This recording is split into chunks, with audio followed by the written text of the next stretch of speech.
Hey guys, welcome back to my channel. If you're new here, I'm Daniela and I'm a handbag enthusiast. I like buying bags and I like talking about them. So if you're into that, then go ahead and hit the like and subscribe button so you can continue seeing my content. Without further ado, let's get into it. Today's video might be a little long, but we have a lot to go through. So I'm doing a 2023 best and worst purchases.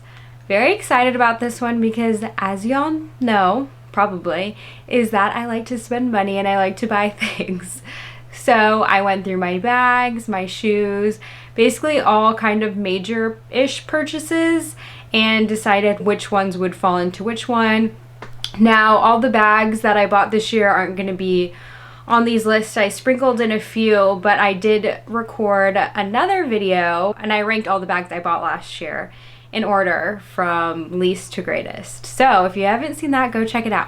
But anyways, let's start. So first we're gonna start from worst purchases to best. So it was actually kind of hard for me to come up with a worst list just because I kind of like to make sure if I'm spending money on something, I'm gonna use it or wear it, whatever. So I like to be kind of decisive, and this year I felt like I kind of did a better job than most years of really figuring out if that piece meant to be in my wardrobe. And I know I actually said that I looked at my biggest purchases, but I didn't. I went to my closet and looked at my cheaper purchases. So let's just start there.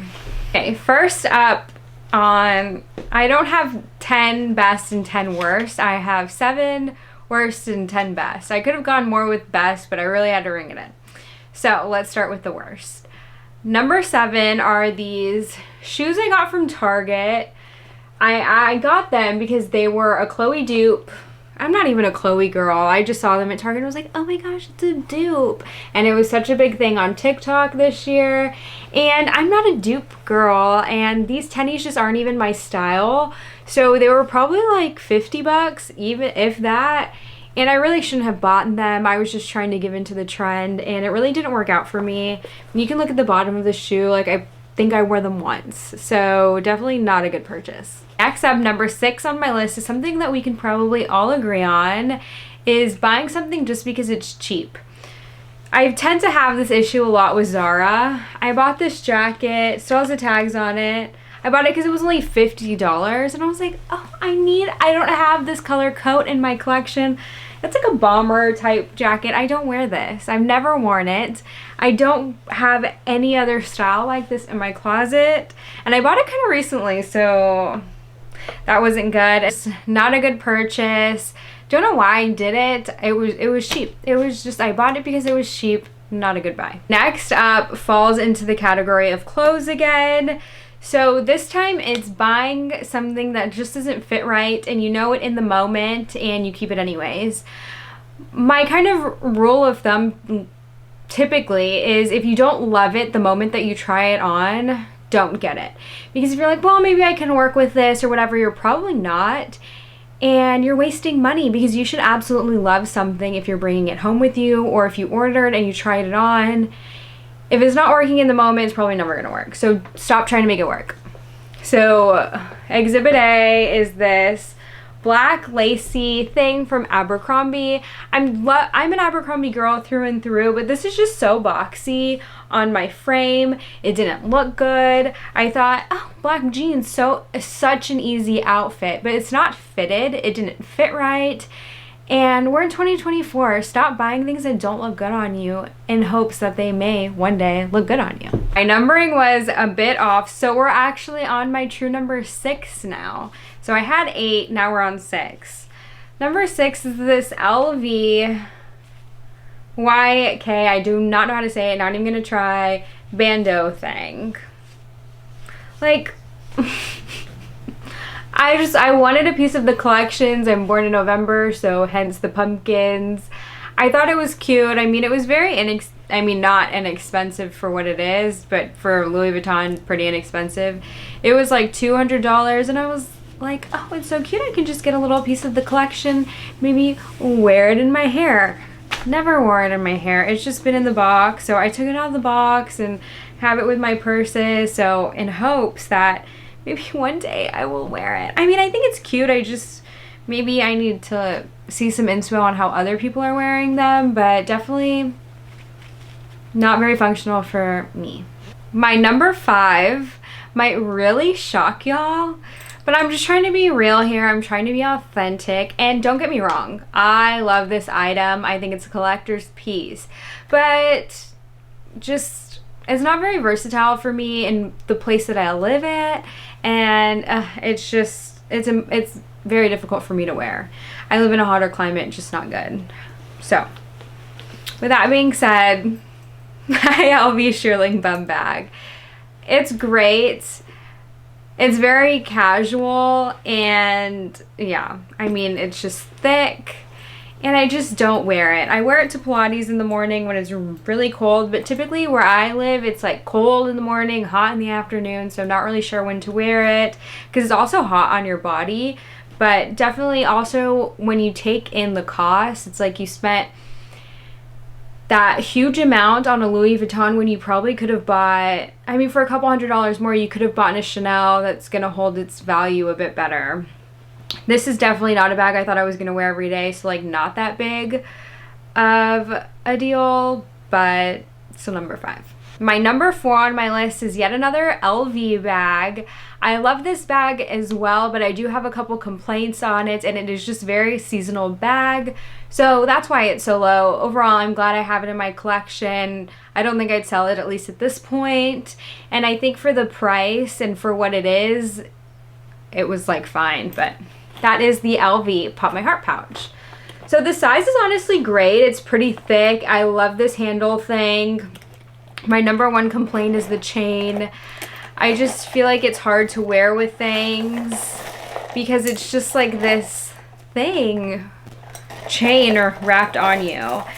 I don't know if like maybe it should have been more dainty, like how they're doing the LV Nano Speedy and Vernis for the remix collection. But I am glad I got this one because I don't like the new hearts. I think they're too round. I love this little detail, and they don't have them this year. I just wish they maybe would have done a different chain, and I didn't realize that when I bought it. But sometimes I'll throw on an outfit and I'll be like, oh, this color would be perfect. But then the chain kind of throws it off. So that's like my major complaint. And then I also just feel like it's a Valentine's Day bag, and you can really only wear it around Valentine's Day, which I know isn't true. But number 4. Okay, can you guess? My number 3 is my LV Vanity bag in this turquoise greenish blue color. It does have the Chanel detailing, which I do love, and then the top handle detail with the pink, and then the chain also has pink, which was a really big selling point for me.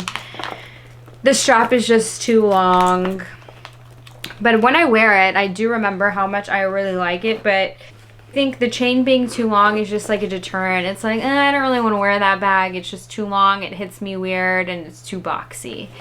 I think it is so cute. I just wish I could figure out how to shorten the train. I just don't think it's possible. But for the price, it really should be adjustable or something. I feel like this just sits. It sits a lot for the amount that it is. I probably could have gotten something a little bit better. This purchase I actually forgot about. But one of my bigger L's in 2023, I was very excited about this purchase. Couldn't wait to get it. And honestly, now that I'm looking at them now, I don't have all those harsh feelings. But they're my Chanel dad sandals in pink tweed. So I just feel like I never really wore these. They do have some wear. I feel like maybe I got 5 good uses out of them.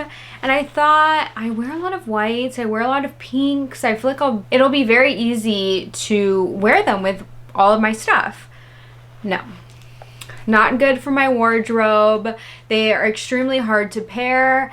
And then they also are not comfortable. I get cuts every time I wear them. I need to put band-aids on. Maybe I just haven't given them a proper go around and worn them right, but they're extremely hard to pair. So I definitely overpaid for these, but I do just love all of the details in these shoes. Like, I look at them and I just love them all over again. They're not a stepchild anymore. I think I definitely could have bought a better summer shoe though. And I'm kind of toying around with the fact of selling these and maybe getting a different dad sandal in leather, because I feel like those would just be more comfortable. But these are number 2. These ones are my 2023 worst purchase, and I stand by that statement. These shoes, they're the moccasins in the brown leather. Ugh, I went through so much trouble trying to get these in my size, and they just look amazing just right here, but I feel like the color is very hard to dress, and these hurt so bad. And also, you can see the creasing. I've probably worn these like 3 times, but they're just so thick, the bottom, that you can't walk right. You like have to walk like a duck, like how people walk with their feet out. That's how I have to walk, because the toe can't properly bend how it's supposed to when you're walking. So not a good purchase. These were expensive. I mean, for Chanel, I mean, it's a shoe price, but they're expensive in comparison to other loafers I could have gotten. But they're cute. They're cute if, I mean, with the right outfit and if you're not walking for a long time. But if I could go back, I would not buy these. Now that we finished with the mess of the worst, let's get to the best. It was really hard for me to come up with this list just because I feel like I bought so many great things last year. I kept my list to only 2 handbags because I did a separate video on that, so I didn't want to be handbag crazy in this video. But all of these things on this list range from all different price levels. So let's begin. So at number 10, we have my Sony camera that I do all of my YouTube content on. And it's so great. It's so user-friendly. So when I first started with my YouTube videos, my husband gave me his old camera that he used to use. It was a very good camera. It was a Canon something. Very like high tech, but too high tech. You had to adjust the exposure and all of that, and I was just not good at that. So we ended up finding this one. I'll insert a picture of what it's called and what it is, but very user-friendly, and the cost is very good when you take into account all the other cameras on the market. A side note on the camera is that it overheats very quickly, so that is something to be aware about. I read it in the reviews and people said that, but I didn't really believe it. But even just me filming in my YouTube room, if it's a little bit too long, then my camera starts overheating. So just be aware of that. Number 9 is my Rent the Runway subscription. I post more about that on my TikTok, but if you didn't know, I have a subscription and I love it.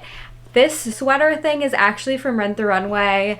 I think I pay like $150 a month and I get 2 shipments. So in each shipment comes 5 items, and so basically every 2 weeks I get 5 new items, and I can actually keep the same 5 items, or I can swap them out, or I can keep 1 and swap out 4. So it's super great, and it really helped me this year with my overconsumption of clothes, because I feel like I would just buy something trendy, wear it once, take a photo in it, and then be done with it. That is not a good way to dress and live. So this was a really good option for me. You can also get some pretty like high-end stuff. So how I like to do it is I like to only rent like expensive pieces, so like $400 and up, because I feel like it doesn't really make sense to rent cheaper items. But I really have gotten a lot of bang for my buck. I even got my mom on it and she loves it too. Great for traveling as well, because you don't have to buy so many vacation outfits. I will leave my URL below so that y'all can get like something off of your first month or 2 months. I'm not sure what it is, but it's really great and I love it. It's a great new way to refresh your wardrobe without committing.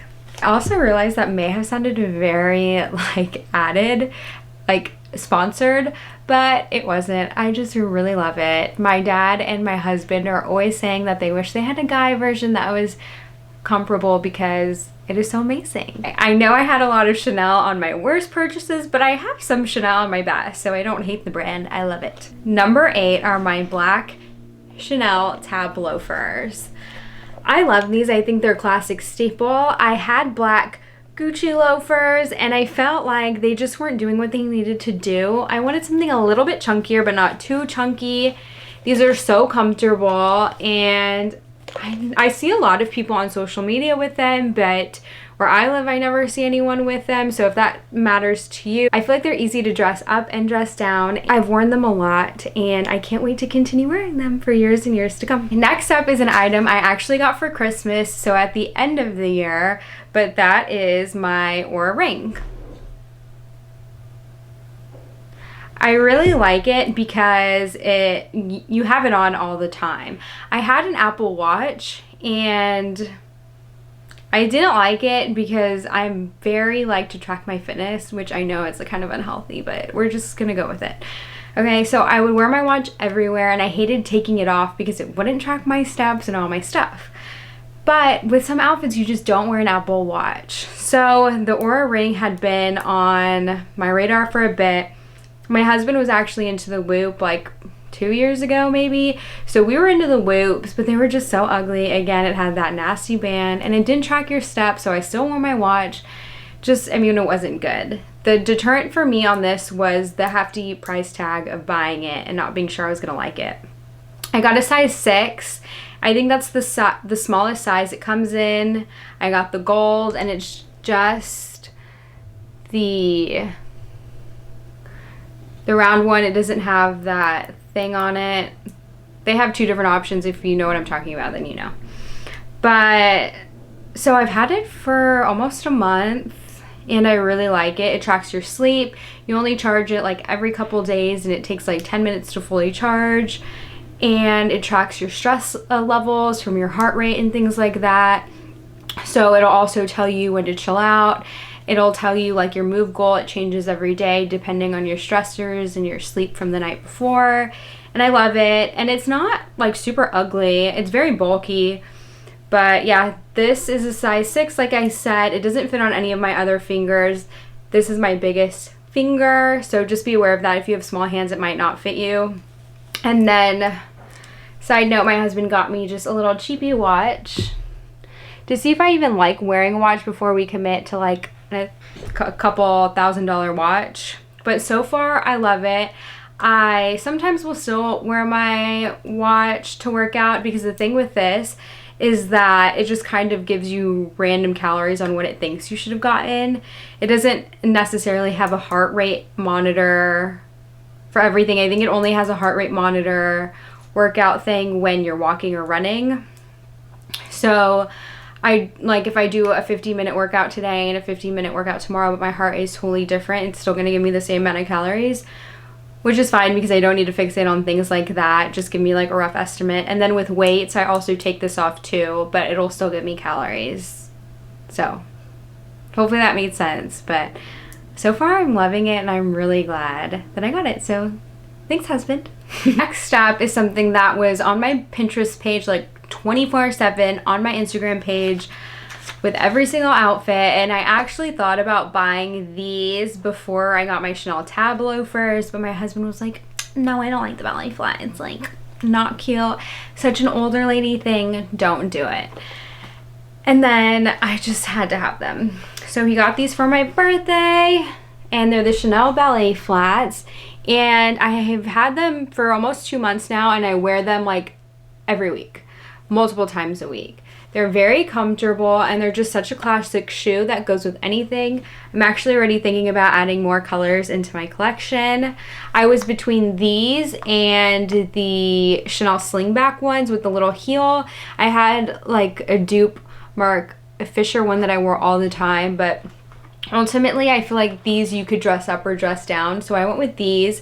I think the other ones I will get in the future, but I just wanted these more first. So number 5 on my list is isn't just something particular, it's just kind of something generalized. So let's talk about it. So in June or July, I went into the Chanel beauty store because we had one for a little bit. I just didn't know what it was. So I walked in, it was a weekend, so it was very crazy, but I met the sweetest CA, and she was amazing. she was like asking me about my skin and what I do with it and my makeup needs. And typically when I go into a store, I'm like, don't touch my face. Like, I'm very particular. I put a lot of stuff on my face. I put work into my skin. I only put on my face what my esthetician tells me. So I don't know what happened, but I let her just take off all my makeup, and then she rehydrated me with some stuff, and then she actually even did my makeup. And she did cream products, which I've never done cream products because I'm very oily, but she walked me through the whole process. So we tried out a serum, a moisturizer, SPF, foundation, the bronzer, the cream blush, and I think that was it, because I told her that I only really did foundation, concealer, and bronzer. I never did blush, like anything. So honestly, if you go back to my old videos, like you could probably see a really big change in my makeup. And that was at the Chanel Beauty store. So after all my long-windedness, my number 5 is my Chanel Beauty products. So these aren't all of them, like I have a lot, but this is my favorite. Let's see if you can see that. My favorite foundation. This is my favorite brush.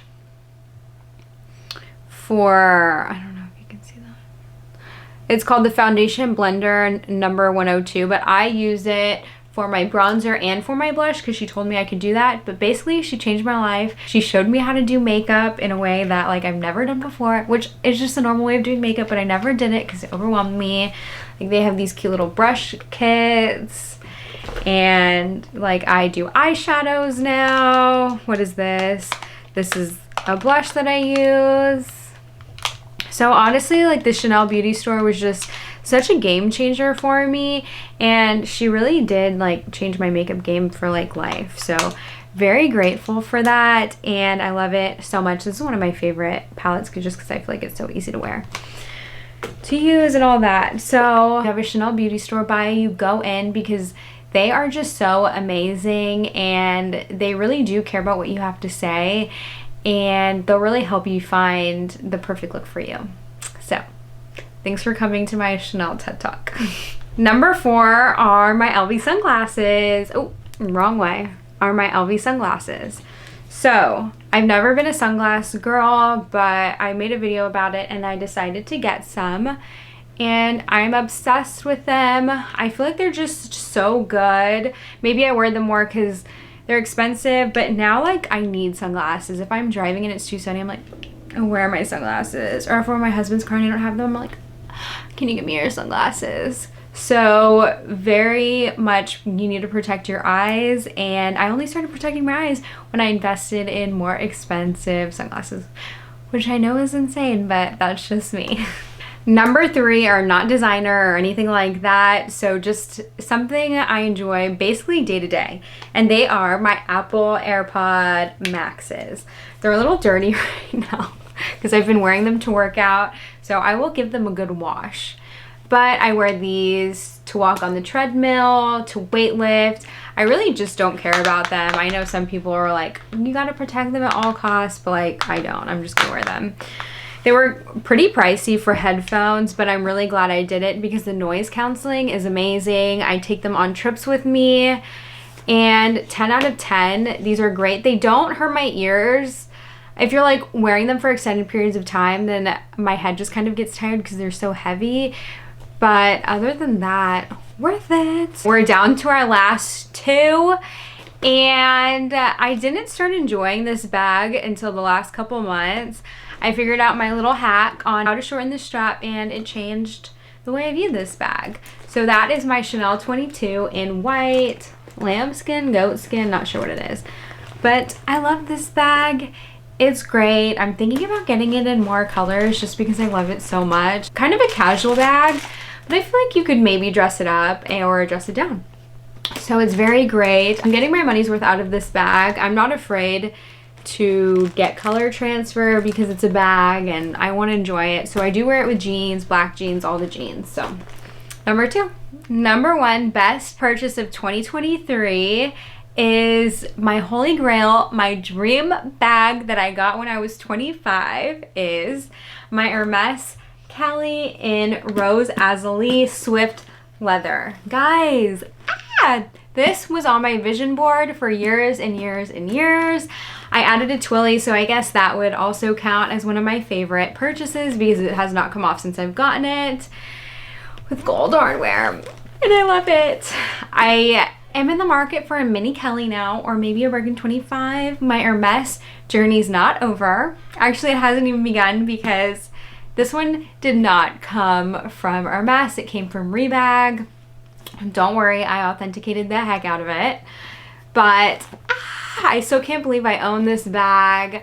I kind of stopped wearing it in the fall, but then I realized that she's iconic and she needs to be worn in all seasons. So I've been wearing her more. I wear her chill, I wear her dressed up. This bag is kind of too big for me to wear like to a dressed up occasion, and also since it's the return style, I just feel like that's not my vibe, but I love her and I can't believe I have her. But this is my best purchase. Let me know what y'all think. Would y'all have ordered them in a different way, or did I botch all of that up and they didn't make sense? Anyways, thanks for watching. I'll see y'all next time. Bye.